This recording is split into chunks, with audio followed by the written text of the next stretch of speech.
There's a fly there. Hi, my name's Alex Lockwood and I'm a documentary filmmaker currently quarantined in my house in Birmingham, and you're watching Documentary Weekly.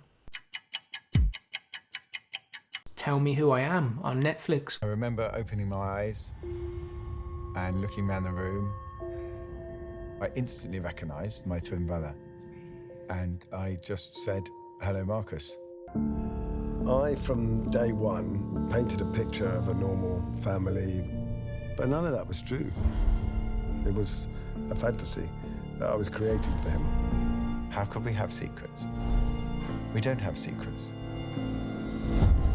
The one person that I absolutely trusted has betrayed me. His brother's faced with this kind of moral dilemma of whether to tell him the truth about his pretty horrible childhood or whether to give him like a more rose-tinted version of reality and spare him the trauma. Some of the interviews within that film are just like so well captured, so if you're looking for something to watch whilst you're quarantined and isolated, I definitely recommend that one.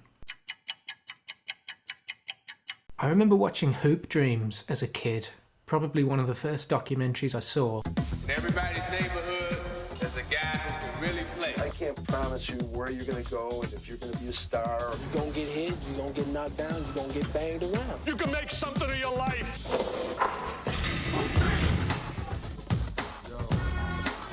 These two kids trying to make it as basketball players in America, and they're full of hope in this kind of otherwise hopeless situation. You really get to watch these characters grow. An amazing film. It's still one of my favourites today. It's probably free solo. I think that probably most people would answer that. Does it feel different to be up there without a rope? It's obviously like much higher consequence. El Cap is the most impressive wall on Earth. It's 3,200 feet of sheer granite. Everybody who has made free soloing a big part of their life is dead now. What if I don't see him again? It's hard to not imagine your friend falling through the frame to his death. I think there's no one who's watched that film and hasn't felt physically sick whilst watching it. The good thing about the documentary is that you kind of learn to understand his ethos and what drives somebody to actually do that sort of thing in the first place. The film I'm still working on, really, which is a film I'm working on with Keegan Kuhn off of Cowspiracy and What the Health, and it's about how the way in which we treat the natural world and the animals within it has an impact on things like the spread of infectious disease and anti-microbial resistance.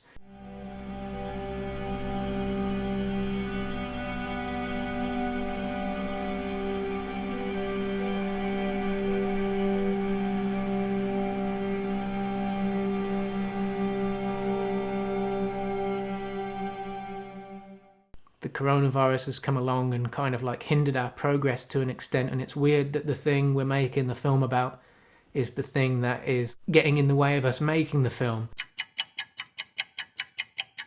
And I'm going to be biased here just because I'm making a film with him now, but I'd like to see Keegan Kuhn on the next show because his films have brought about such like change within the world, and they've been an inspiration to so many people, so I'd be interested to know what films have inspired him.